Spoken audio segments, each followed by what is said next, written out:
Bismillahirrahmanirrahim. Assalamualaikum warahmatullahi wabarakatuh.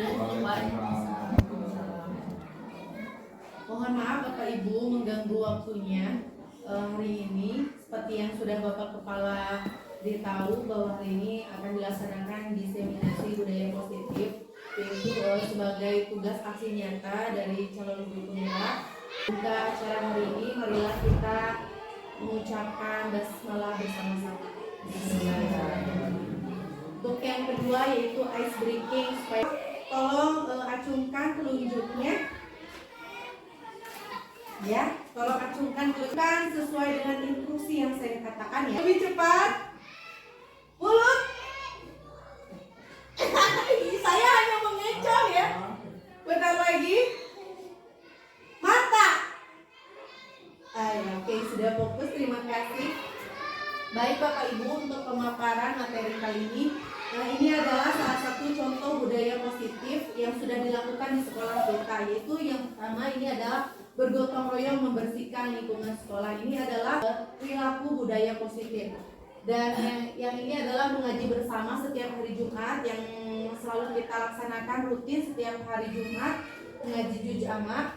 Dan selanjutnya ini adalah contoh budaya positif di sekolah, melaksanakan ekstrakurikuler, disiplin positif dan nilai kebajikan universal.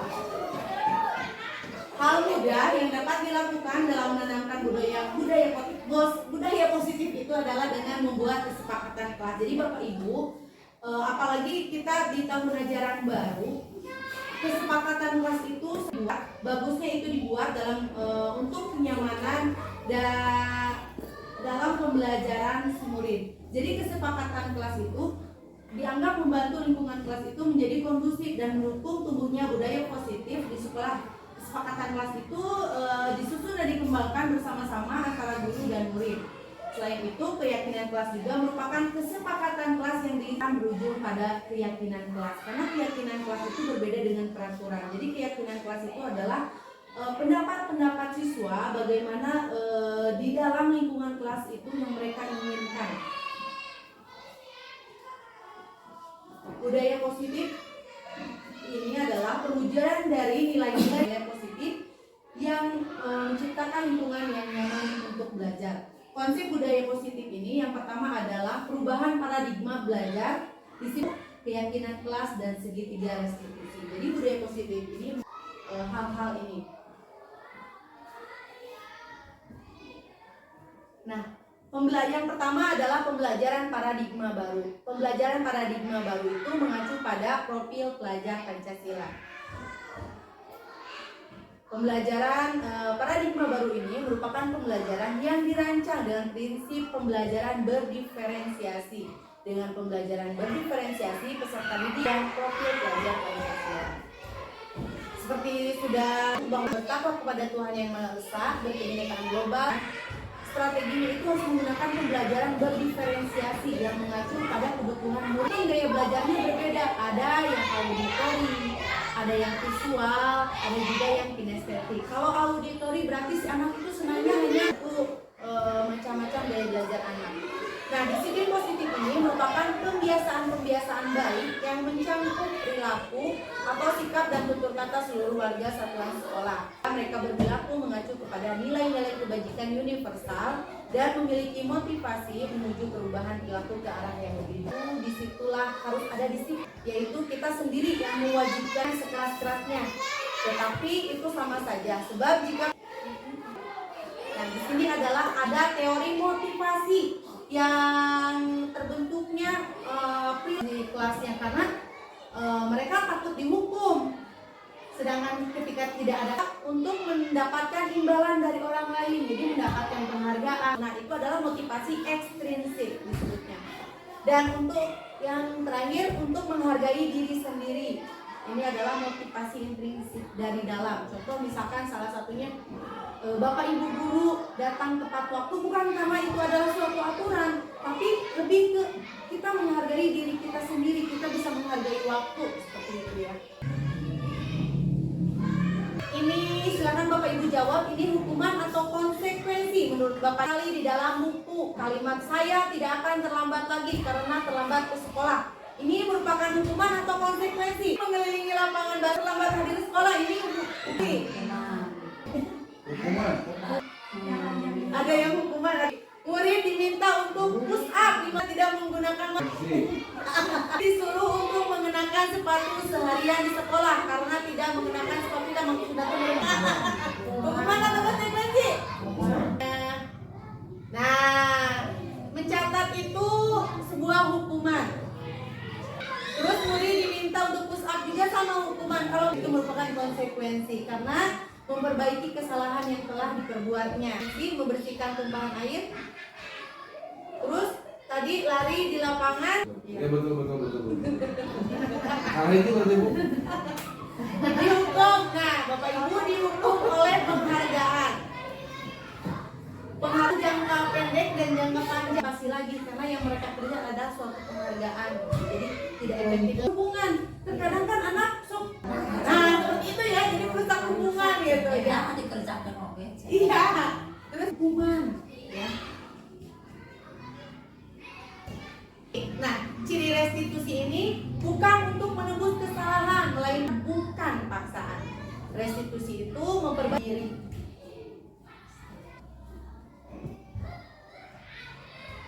Restitusi ini mencari kebutuhan dan restitusi diri adalah cara yang paling baik yang seharusnya kita lakukan. Fokus pada solusi, restitusi, fokus pada kembali kepada kelompoknya yang baik. Gitu. Karena sebetulnya dasarnya semua anak juga mempunyai sisi baik, tapi karena dampak lingkungan hilang kebaikannya.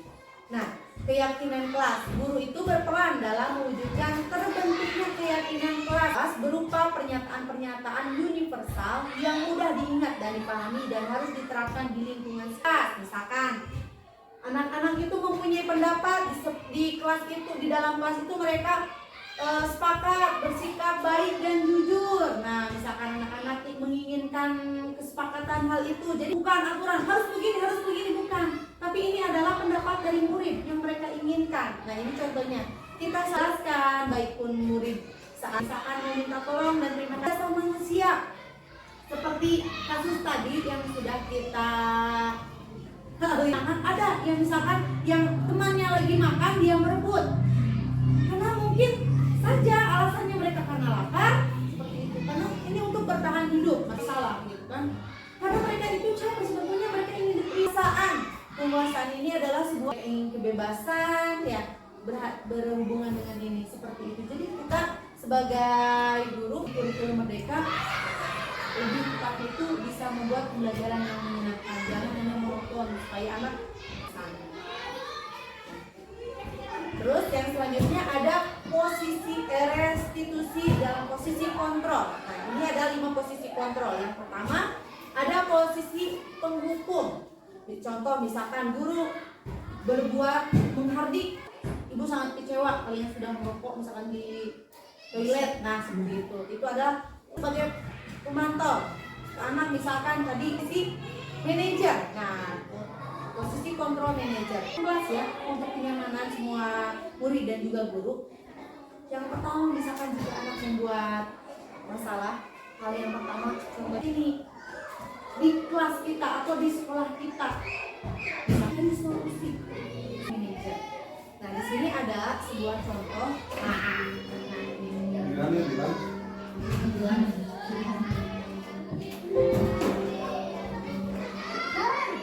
Nah, ini adalah posisi contoh penghukum.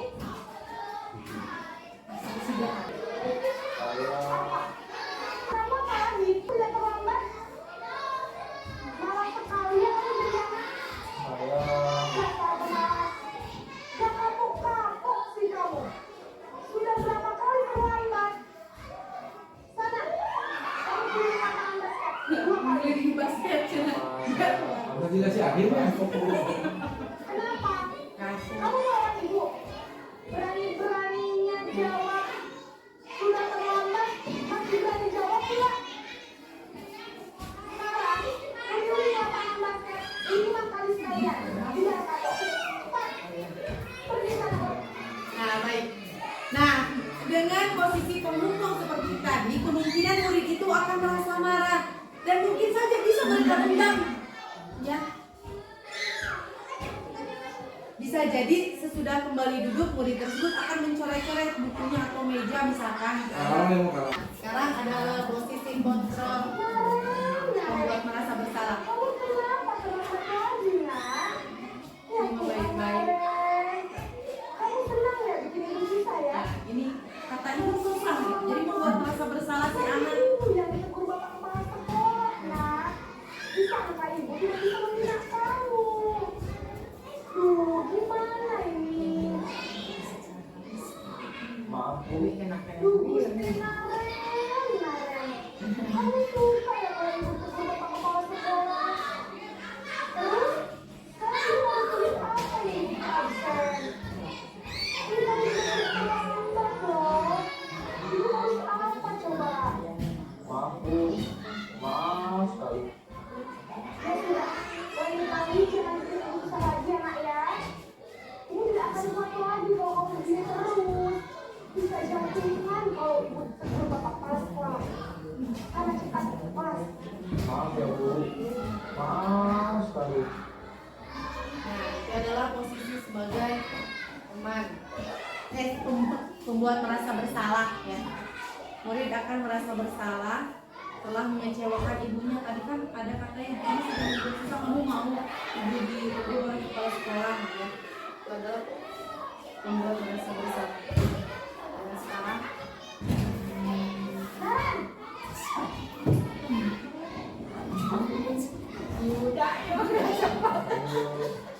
Wah, sudah jam nah ini berapa? adalah posisi sebagai teman. Selamat pagi ya sayang. Ya Bu, habis ini saya rumah bangunkan saya Bu. Kamu malah menyalahkan ibu kamu. Kamu bukan anak. Ada kenal aja. Kok terlambat sih? Iya Bu, Kan sebagai teman posisinya, jadi telah merasa Memposisikan ibu sebagai teman, ya, memposisikan sebagai teman. Ini lain kali, larinya lebih kencang lagi ya. Biar gak terlambat lagi. Bikin senang ibu. Demi ibu. Bisa kan? bisa Bu.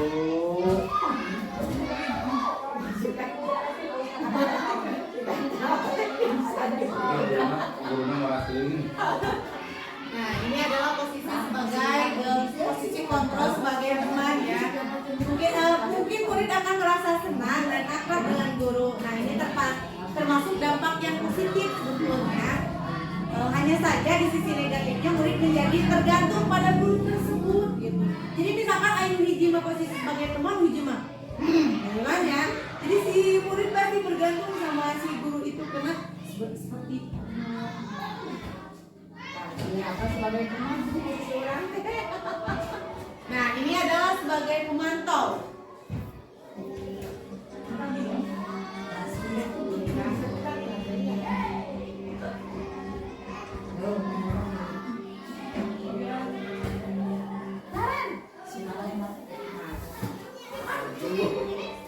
Apa ini Bu? Kan gelap lah. Apa peraturan sekolah kita tentang jam berapa kita harus masuk sekolah? Jadi menanyakan. Kita harus di sekolah itu Bu. Iya betul. Sekarang sudah jam 7:20. Kalian sudah tahu konsekuensinya jika terlambat lagi. Paham Bu, saya harus pindah kelas, pasti saya istirahat selama 20 menit. Iya benar, konsekuensinya demikian. Jadi nanti jam 9:30 pas istirahat, kamu harus tinggal di kelas, kerjakan tugas tambahan untuk ketinggalan habis ya. Baik Bu. Dengan posisi sebagai pemantau, murid memahami konsekuensi yang harus dijalankan karena telah melanggar salah satu peraturan. Jadi, tapi guru tidak menunjukkan suatu emosi yang berlebihan, menjadi marah atau membuat jadi seperti kalau kayak gitunya dari nadanya.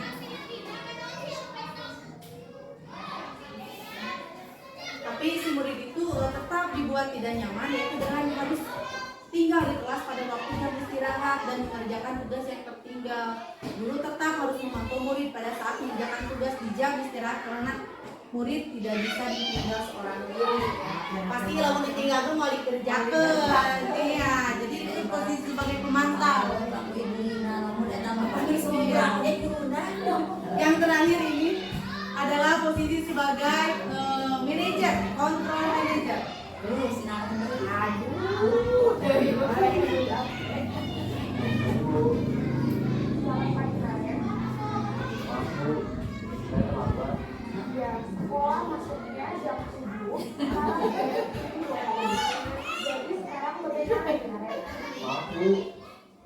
setel alarm saya semalam.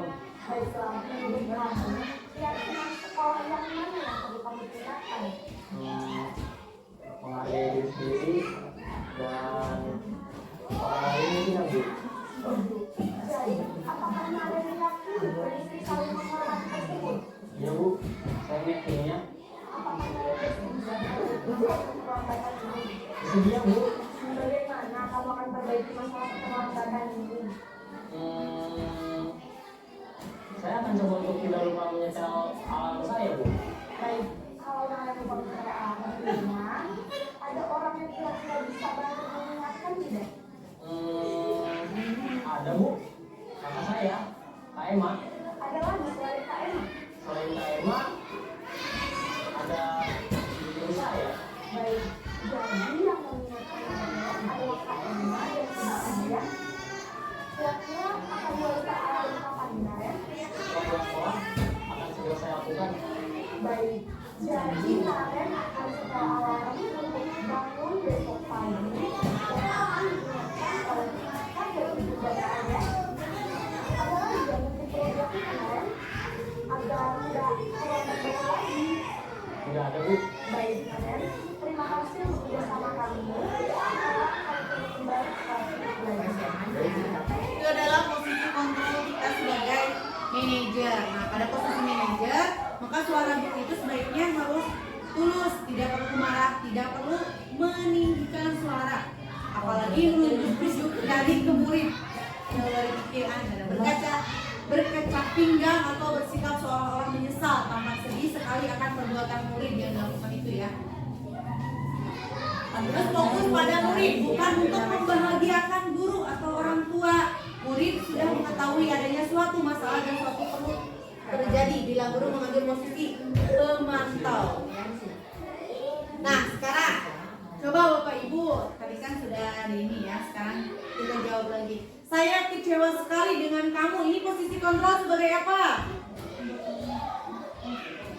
Saya kecewa sekali dengan kamu. Ungkapan bukan? Posisi sebagai apa? Apakah sebagai penghukum, sebagai pembuat merasa bersalah, sebagai teman, sebagai manajer, pemantau? Sebagai apa? Pembuat merasa bersalah. Kamu tidak pernah benar melakukannya. Ini sebagai apa? Sebagai apa? Sebagai penghukum, sebagai pembuat merasa bersalah, atau sebagai pemantau kedua? Penghukum. Ayolah lakukan demi ibu atau bapak. Ini sebagai apa? Ya betul, sebagai teman. Ini kata ibu. Apakah kamu mau mendapatkan stiker bintang hari ini? Itu sebagai apa? Posisi kontrolnya. Nah, harusnya pertanyaan itu. Banyak pertanyaan ingat. Sebagai apa? Sebagai apa? Apakah kamu mau mendapatkan stiker bintang hari ini? Sebagai apa?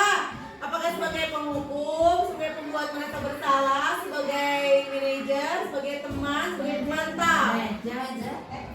Baik, nanti kita jawab jawabannya ya. Bagaimana kamu bisa menyelesaikan masalah ini? Sebagai apa ini posisinya? Manajer. Kamu selalu yang paling terakhir. Sebagai apa? Merasa bersalah. Merasa bersalah. Tapi kita lihat jawabannya. Nah, yang pertama membuat orang merasa bersalah.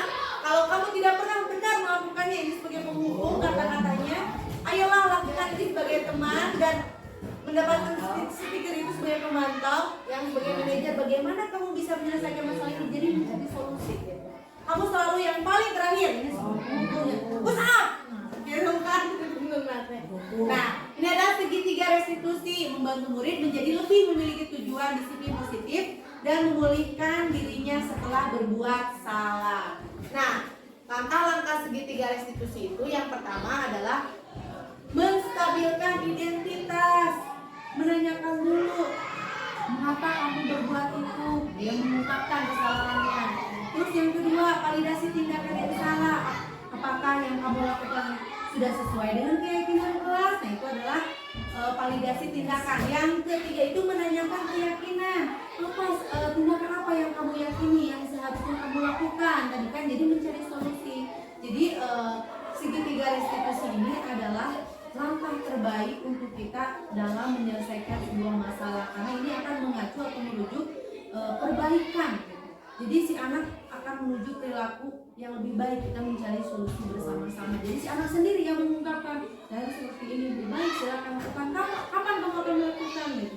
Jadi kita cukup memberikan motivasi untuk anak bahwa dia bisa memperbaiki ini.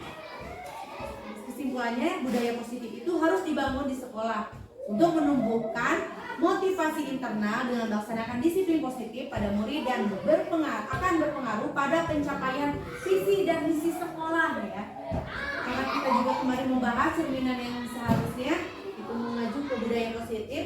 Untuk melaksanakan dan membangun budaya positif tidaklah mudah, tentunya dibutuhkan kolaborasi antar warga sekolah. Jadi jangan sampai ini sebagai positif menghukum, ini sebagai manajer, jadi harus sama-sama sebagai kontrol manajer yang lebih baik itu.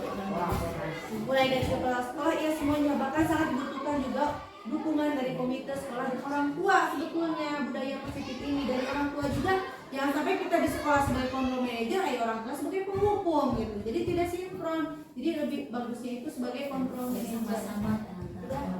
Terima kasih Bapak Ibu sudah sedia dalam melaksanakan kegiatan budaya positif ini. Wabillahi taufiq wal hidayah. Wassalamualaikum warahmatullahi wabarakatuh. Assalamualaikum warahmatullahi wabarakatuh.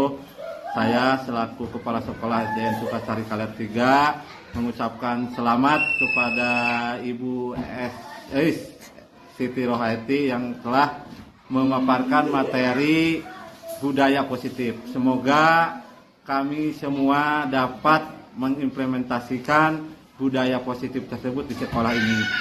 Demikian ucapan saya sebagai Kepala Sekolah.